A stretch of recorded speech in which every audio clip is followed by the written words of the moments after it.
যেহেতু আর কি করবো, আমি দুঃখের কথা আর আমি করতে পারি না।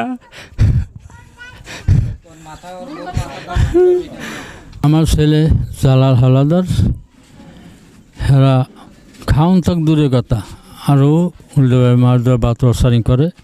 এবং আমার মেয়ে ঢাকা থেকে আইছে, ঢাকারে একবার মারছে, মারার পরে আবার মারা দিছে।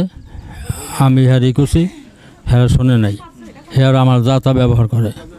যাই হোক, এখন আমি এখানে হেরা তো দরজাদরজি করে, কষাকষি করে। আমি এখানে দাঁড়াইছি, জালালের বউ পাখি প্রথম দেশে একটা কি লাডি না কি আছে গদার মতন, সেইটা দিয়ে আমার এই পেট পাশে একটা গুঁতো দিছে। দেশ পর আমি দাঁড়াইছি, এবার তালে করাত নাকি এবার মাথা পাশে একটা বাড়ি দিস। বাড়ি ওই যে আমার মাফলার আর এই যদি টুপি না থাকতো তো মাথা ফাট